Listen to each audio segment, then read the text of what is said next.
Welcome to the L&D Rant podcast, an opportunity to hear from key figures in L&D, airing their grievances and frustrations, but most importantly, also sharing their solutions. So, Lauren Waldman, Learning Pirate, I am very excited to be ranting with you today. I've been looking forward to this for some time. Welcome to the L&D Rant. Thank you, Cathy. I am so ready to rant today.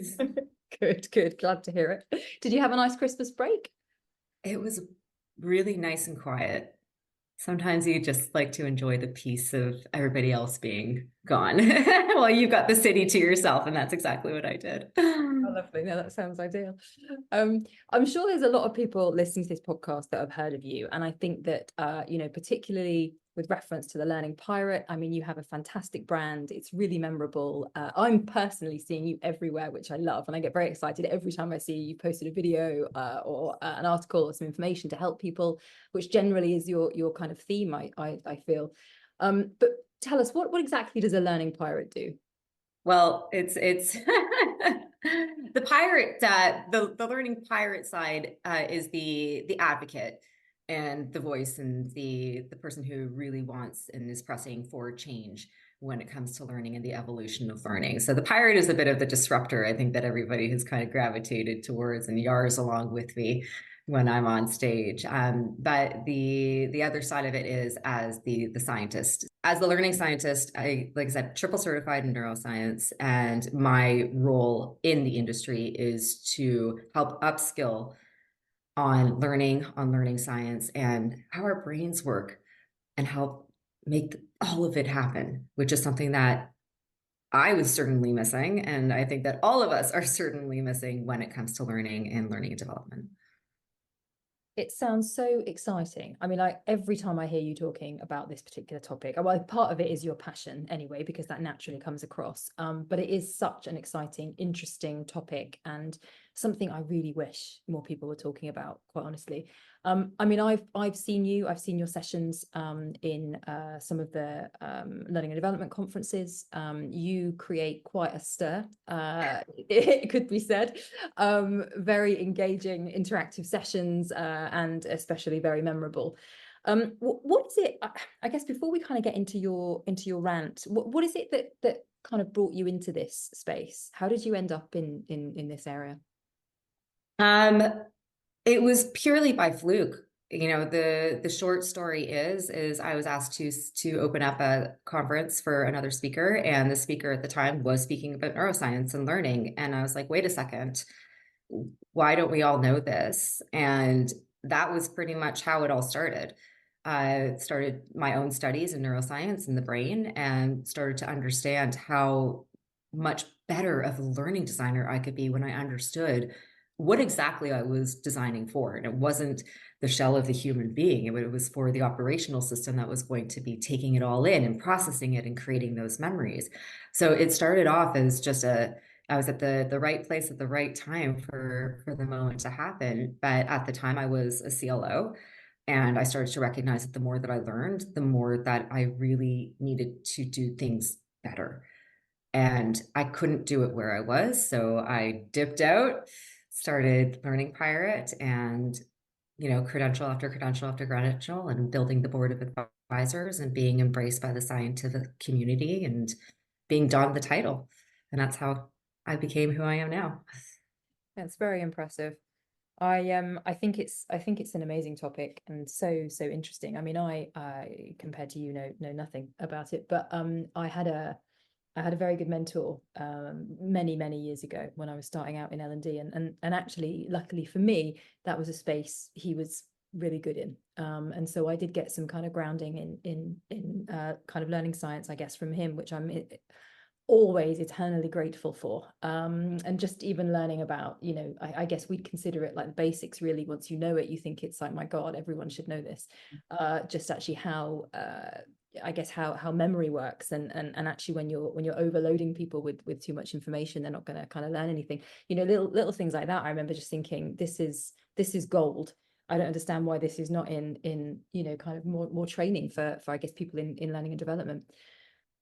I guess I don't want to anticipate your rant topic, so I've got a fairly good idea where this may go. But why don't you tell us what your area of frustration is in our industry? I think it's been the same thing that it's been for years, and not just because, I'm not the first one to talk about these things. This has been a 30-year, if not more, battle to get not just the L&D industry, but our education systems to take this more seriously. Learning sciences have been around for many, many decades. And for educators to bypass these things for so long, for learning and development professionals whose role it is to enable someone else to learn, to not know themselves. Well, what really is learning? And how do we do it better? A lot of learning development teams that I've gone into, we're talking up to 50, 60 people.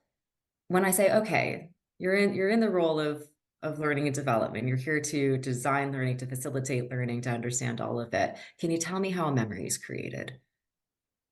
And the room goes silent. Well, there is no memory. There's no learning without memory. What's the point of learning if we're not going to remember anything? And that to me is a really big problem. And that's why I started learning prior. And that's why, because kind of similar to what you said, is once you kind of start to know these things, you can't unknow them. And you think, oh my God, everyone needs to know them. Like, this is amazing. Like, this is going to transform everything. And maybe I was blissfully ignorant when I started, because that's how I felt. I'm like, oh, I'm one of you. You guys are going to love this. We're all going to transform together. But it just hasn't happened. And it's honestly, Cathy, and to everyone listening, it's getting embarrassing. It's getting to the point of embarrassment that we have a whole industry and a whole profession who really don't understand the foundations of fundamental human learning. And what are some of the dangers of that? I mean, what are you seeing, with people you're working with and teams you're working with, the fact that I suppose so much learning and development is happening in organizations without this knowledge in the L&D team. I mean, what's the real kind of danger with that? I wouldn't say that there's a danger. I just say there's massive amounts of waste, incredible amounts of waste. For so many years, I've watched organizations do the same learning over and over and over again. Well, why are you doing that? A, it definitely wasn't designed effectively, and B, people aren't absorbing it properly. So even the ROI in investing in these skills is substantial, because you're not having to recreate learning that you think that people had already learned and then finding out that they didn't. And I'm not just talking about compliance. We always want to go back to the compliance. Now, compliance is incredibly important, but we're talking about learning across the board. This could be for your sales teams. This could be anyone from marketing. This could be from human resources, any of the divisions across an organization. So it's not that there's a danger, but there is a massive loss in human capability. And in the day and age that we're in right now, when we hear and we see this term upskilling everywhere, well, doesn't it make sense to teach people the fundamental skills of how to do that better? And that's where the big loss is that we can give people the power of understanding their own operational systems so that they can use it much more effectively. Now, think about it back in the day when, we were just learning about the internet, or we just got all these fancy new computers and phones. Well, we took plenty of time to learn about those. And yet we have disregarded the most powerful tool that we have on this planet. So there's a big loss there. There is a big loss and massive expense for organizations, really, in wasted resources and time. I mean, actually, I'd love to see a kind of study in that space, to be honest. I think that would be probably quite eye-opening for most organizations, and pretty depressing.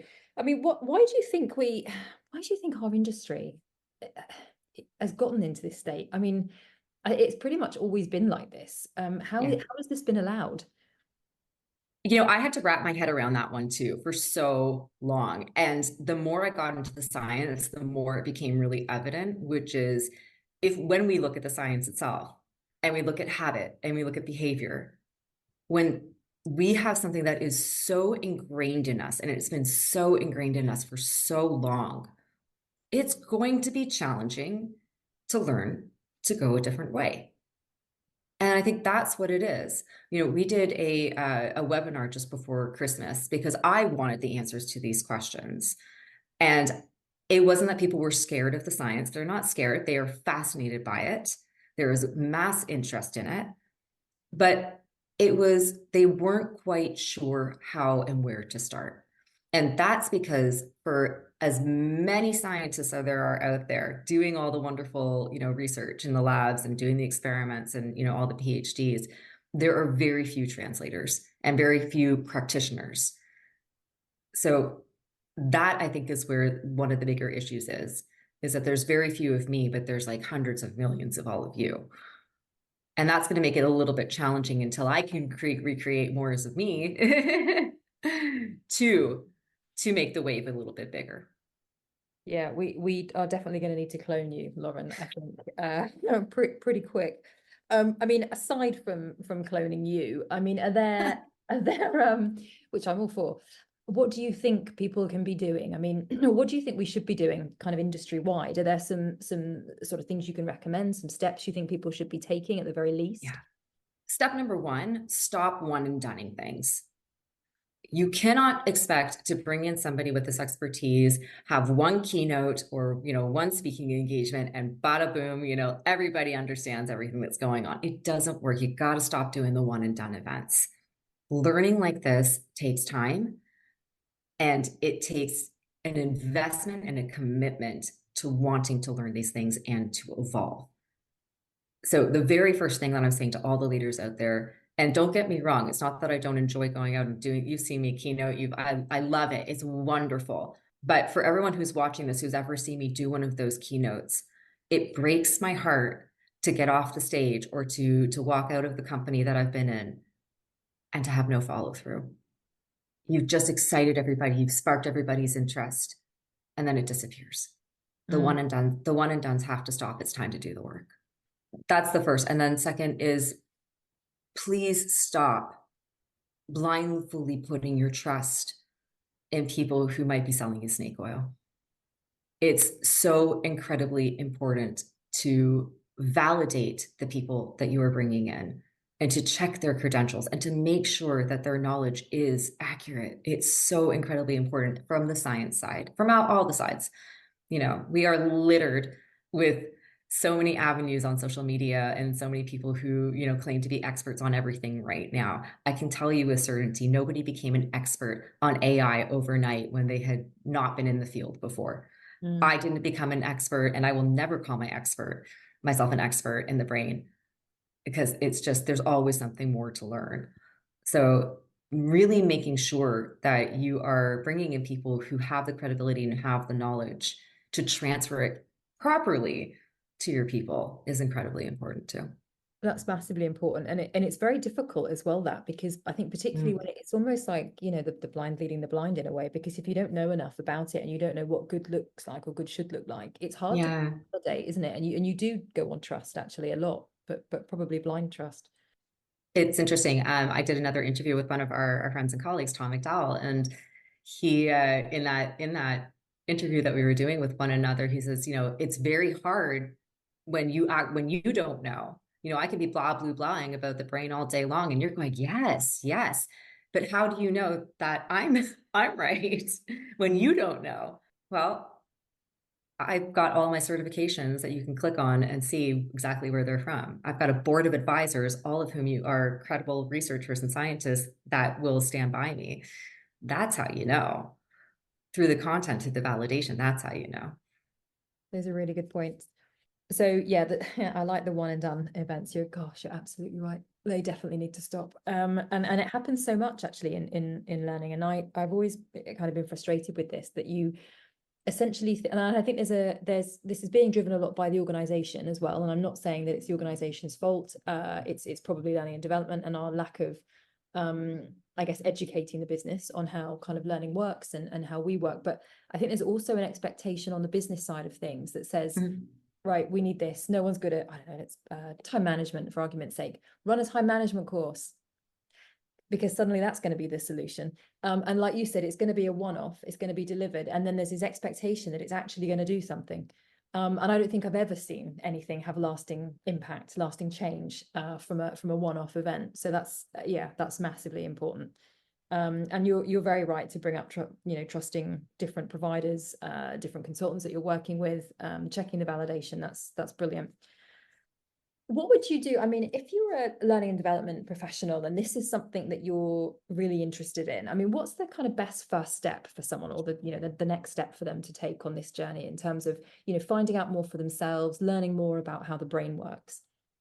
So you know me and you know me personally, and I'm not really good at self-promoting, but the reason that I created the series, the reason why I created Joining Forces with Your Brain was to get this out to the mass public, was to create something that is not a course. I hate that word now. I don't know anybody else who's listening to this who just despises the word I'm taking a course. Ugh, it just makes me, it's not.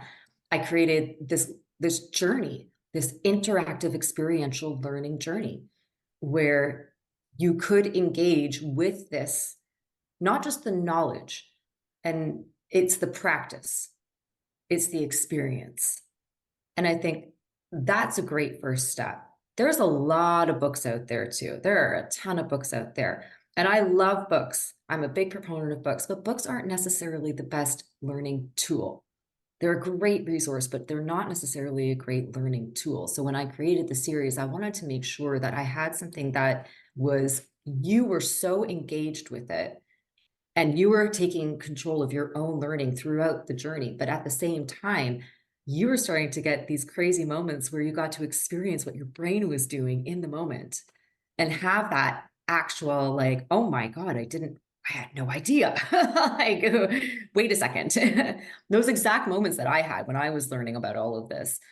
And that to me was the best way that I could, on a mass level, get this out there.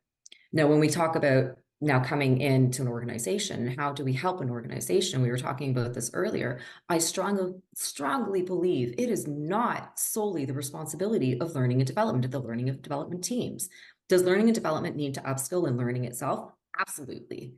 Absolutely. It is absolute, it's so embarrassing, like I said at this point, that as learning professionals, we are not investing in the upskilling of our own skills in this way. But once we have learning development teams who understand learning better, who can design learning better, but then we need to go to the rest of the organization and we need to partner and we need to, create these bridges where we can say, hey, we would love everybody to learn some of these skills too, because it's not just about learning. And I don't think we should present it as learning. We're talking about fundamental human skill is how do I focus better? Everybody could use a little bit of that. How do I guide my attention better? How do I understand when stress and anxiety and all the life things are hindering my ability to learn, to work, to focus? And what do I do about that? And once we start, infecting, I hate that word, but I'm going to use it. Once we start infecting and teaching these things, I guarantee you used a word that so many people use when it comes to the topic of the brain and learning, which is interest. Well, we got to take it from interest to action. All we need is to spark the curiosity, but then you have to actually follow through with the actions that will make transformable change. And transformable is not a word. I just made that up. No one will notice. Yeah, see that's how hyper aware I am of my that's my there you go, people. Brain knowledge in action. I'm so metacognitively aware that I realize when I'm making up whole new words. So and Love you can that. be too.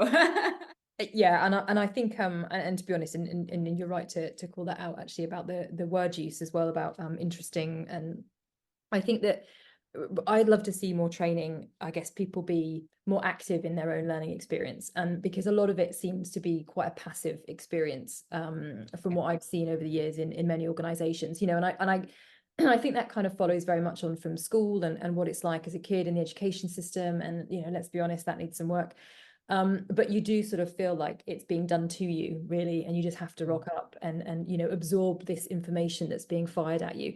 And it just shouldn't be like that, and it doesn't need to be like that. And it would be great to see more people actively taking part in their own learning.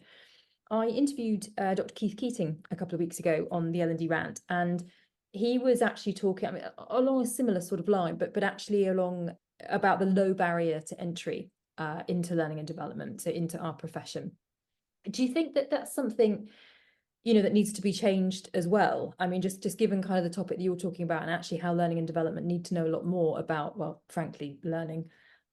Is that something that we should see as almost, I don't know, part of the course before you move into learning and development? Is there something that people should go through, should have exposure to, maybe even should be qualified in? Absolutely, but we don't have the infrastructure for that yet, unfortunately. There are loads of schools all around the world who are doing, certificate programs, and now we've got master's programs and learning and development, or instructional design. But none of these, and I can say this with absolute certainty, I've seen some of them that, but some masters in learning sciences. But when I look at it and I look at the content, I'm like, but it's not. Learning science in our industry, I think it's very heavily psychology based. The Mm. neuroscience hasn't made its way into it, again, because there haven't been people like myself who can translate and who are practitioners.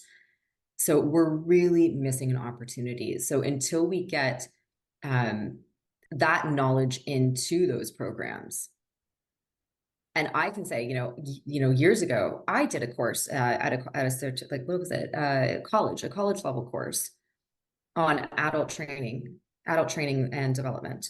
And this was nowhere near it at all.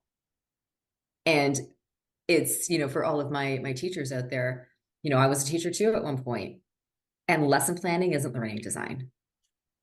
It just isn't. But like you said as well, the problem that we are facing, and until we have this massive shift in the conscious awareness of our behaviors and habits, which is when I teach my master classes, when I teach the cohorts, that's the first place we start, is you need to understand what your own habits and behaviors are that you have cultivated over the course of, probably by this point, 20 to 30 years, and bring a conscious awareness to the current way and the way that you've always been doing it, because you continually will do that. The brain likes to stay in a place of safety. So we'll continually go back to the things that we already know. It's the things that we don't know that causes a little bit of discomfort. And same here. I didn't know anything about the brain before I started learning about it. It was incredibly hard, but it was incredibly hard because I didn't have one of me. I didn't have a translator who was in the industry already and who had the experience and knew how to do the practice already. We did the heavy lifting for you. Mm. So that's, I think, the message is, you don't have to do what I did.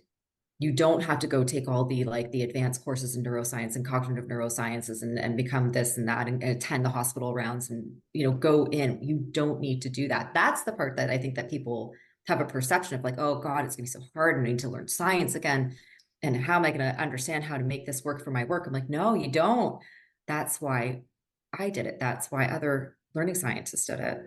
So the low barrier to entrance is, find one of us. I once saw a quote in a book or in a magazine that said the best way to learn something is to find a nerd and corner them. So, Perfect. it's I do that too. I see a scientist that I admire and I just want to, like, sit down. I need to know everything that you know right now. But that's the low barrier to entry, is to lean on the people who have already done the heavy lifting so that you don't have to. I love that you describe yourself as a translator there. That's a great term. That's perfect actually to describe what you do. I think you are incredibly unique in our industry, Lauren, and I actually wish there were more of you. We're going to have to make the most of there just being the one learning pirate. If people listening want to kind of find out more, learn more about what you do, find out more about what they can do for themselves, is the website the best place to direct Yeah, them? you can go into the website. I think most people know that I am incredibly vocal and active on LinkedIn, and there is always an open invitation. I'm like, set up a time to chat.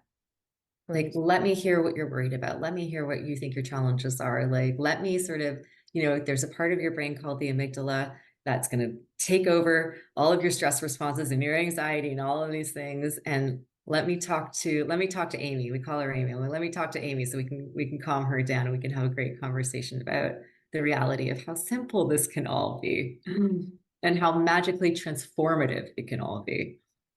Thanks, Lauren. And is there any other message or any other advice that you'd like to give people who are listening? I want to give out a big message to the leaders, to the chief learning officers, to the SVPs of learning, to the boards that they are up against, which is, the time for talk is over. You've been at the tables talking for way too long. It is absolutely time to take action. And if everybody else, and I know this with certainty, I have the data, we've got the recordings from the webinars that we've done, we've got thousands of points of data from your people saying, we want this. Why aren't we having this? Then you have to start really, really listening to your people and stop bringing people like me in because it's super interesting and we make things fun for an hour, and start doing the work. Obviously, also check out Joining Forces with Your Brain. Yes, please. We want more and more people to go through this. And in the meantime, we'll just have to work on cloning. I'm sure we'll get there. But thank you so much for joining me on the rant today. Absolute pleasure, Cathy.